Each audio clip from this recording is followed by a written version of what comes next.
Hello to everyone in the Hill Life Group. I hope this podcast finds you doing well, and if not, I hope this will encourage you to dive into the Word of God and learn about He and His Son to a much deeper extent.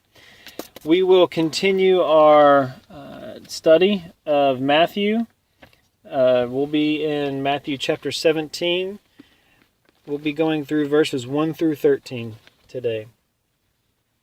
So last week, Jeff had covered that the disciples had come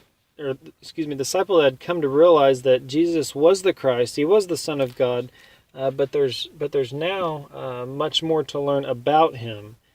So this week's context passage offers several proofs of Jesus' deity. Although Peter acknowledges Jesus as the Messiah, he did not, we'll see here in a minute, that he did not truly comprehend who Jesus was. Matthew talks about a mountaintop experience in the region of Caesarea Philippi. That was a life-altering experience for Peter, James, and John. So let's go ahead and pick it up here in Matthew chapter 17, verses 1 through 3. After 6 days, Jesus took Peter, James, and his brother John and led them up high on a mountain by themselves. He was transformed in front of them, and his face shone like the sun. Even his clothes became as white as light. Suddenly Moses and Elijah appeared to them, talking to him.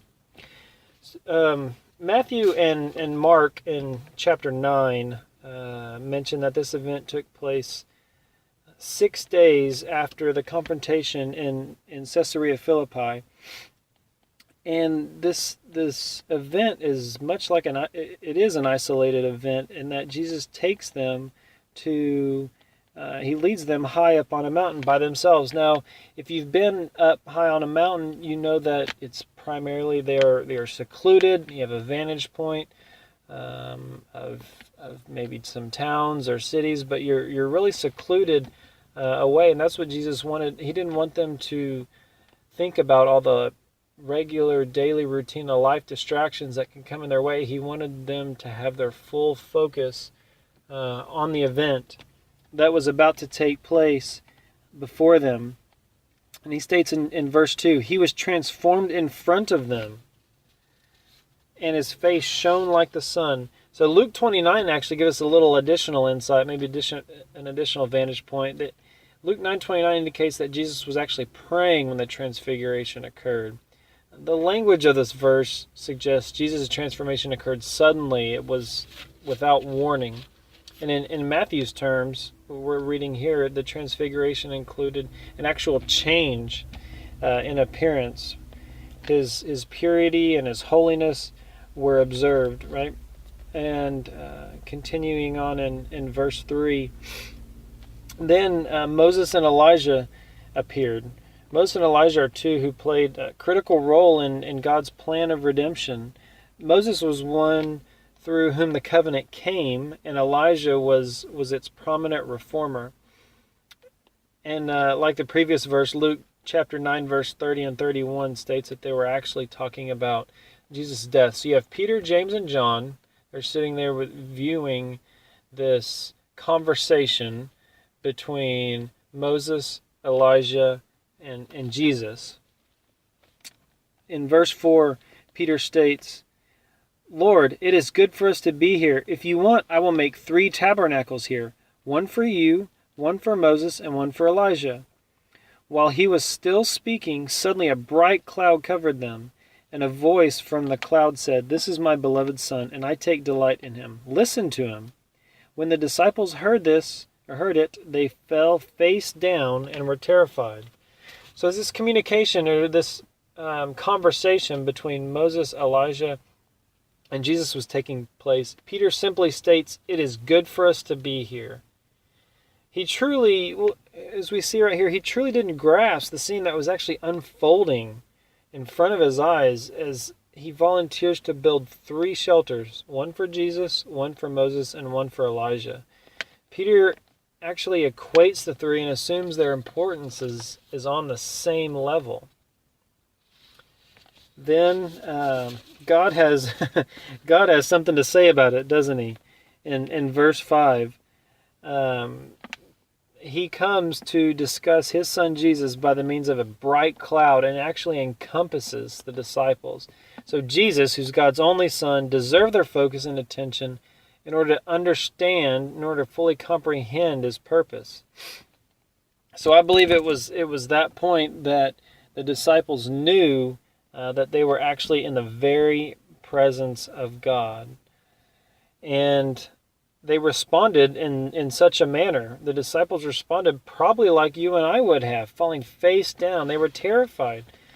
The word can be translated in the original language as awestruck. They knew that what they had done was worthy of being in God's presence and knowing that he was there, and knowing that their focus and attention may have not been at the level that it should have been. It wasn't at the level that it should have been. All right. We're going to continue on here in verse 7. Then 7 through 9. Then Jesus came up, touched them, and said, "Get up, don't be afraid." When they looked up, they saw no one except him, Jesus alone. As they were coming down from the mountain, Jesus commanded them, "Don't tell anyone about the vision until the Son of Man is raised from the dead." Okay, so with typical, we'll just call it Jesus compassion, he approaches the three disciples and he touches them. And when they looked up, they only saw Jesus. Moses and Elijah were not visible at this point. So their eyes were on Jesus and Jesus alone. And at this point, more than likely, each disciple's mental state and vantage point of what actually took place probably differed. They each had a different story to tell, and they most likely wanted to share it with others. What's the first thing that we as humans want to do after what could be the most overwhelming experience of a lifetime for the three disciples? They more than likely wanted to tell everybody. Nowadays, we post it on Instagram and Facebook and communicate it with as many people as possible. And that's more than likely what at least one of the three disciples wanted to do. But Jesus had a different plan, didn't he? As we see in verse 9, he ordered them not to talk about the vision that they'd experienced until he rose from the grave.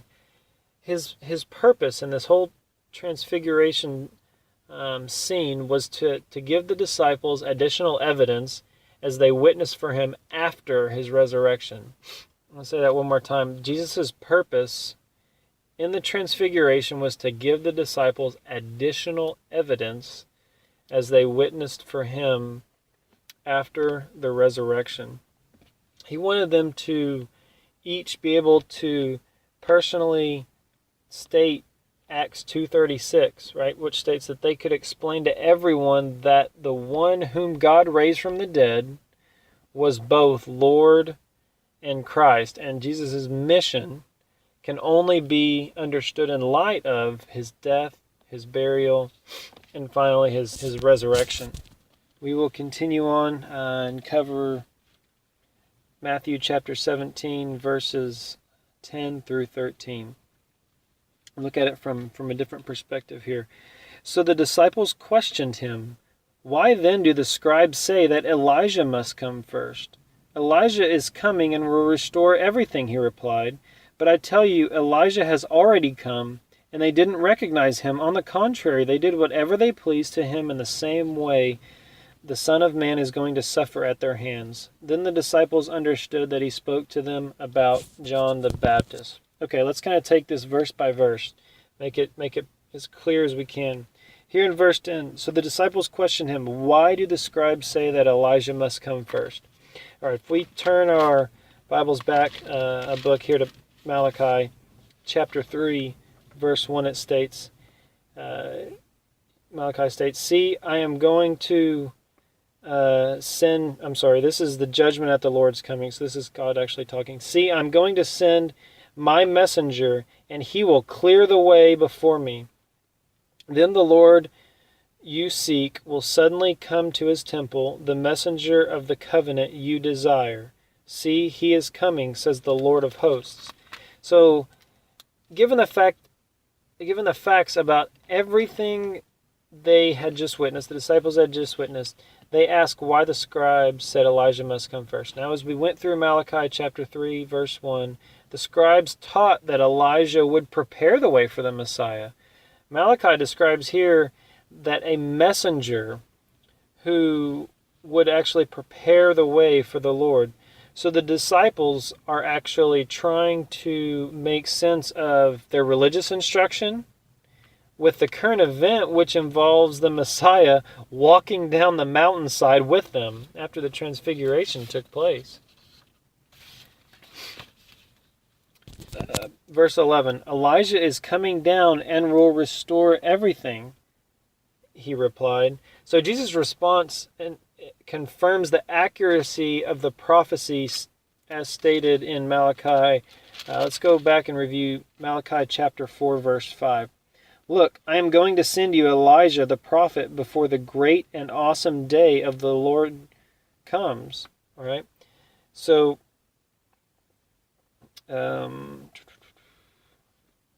the phrase restore everything, if we kind of flip back again, to Matthew chapter 17, verse 11. So chapter 4, verse 5 states that Elijah is coming. He's confirming that. And then chapter 17, verse 11, the second half says, and will restore everything. If we flip back to Malachi chapter 4, verse 6, and he will turn the hearts of fathers to their children and the hearts of children to their fathers. Otherwise, I will come and strike the land with a curse. The phrase restore everything refers to Malachi's statement in chapter 4, verse 6 about turning the hearts of the fathers to their children and the children to their fathers. So we have this Old Testament, this religious instruction versus what's going on and what's happening. And we pick it up in verse 12. But I tell you, Elijah has already come, right? Jesus explained a few chapters back in chapter 11, verse 14, that John the Baptist would fulfill the role of Elijah. Okay, let's reread verse 12 here of Matthew chapter 17. But I tell you, Elijah has already come, and they didn't recognize him. On the contrary, they did whatever they pleased to him. In the same way, the Son of Man is going to suffer at their hands. One could easily make the case, very easily, that neither John nor Jesus were recognized. John as the prophesied Elijah, and Jesus as the prophesied Messiah by the way that they were treated. John had to live in the wild, preach in the desert, baptize in the river, and he ultimately had to experience a beheading at the hands of a cruel king.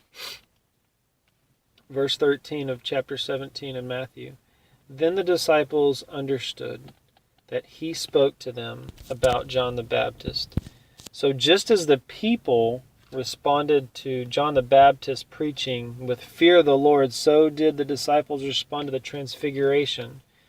And they responded with reverential fear and awe. So as we conclude our study here of Matthew chapter 17, verses 1 through 13, so after the experiences of this day, did the disciples now know fully who Jesus was? I don't think they did. I think they had a much better understanding of who he was, and they would continue to dive deeper and deeper and want to know him on a much more intimate level than what they did prior to the transfiguration.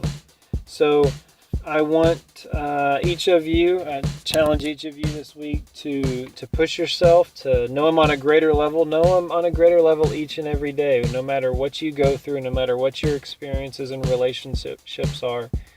Long and desire, get in the Word to know him, know God and know Jesus' past by what we have in the Bible, and know him in the present and in the future. Hope you guys have a great week, and we'll see you soon.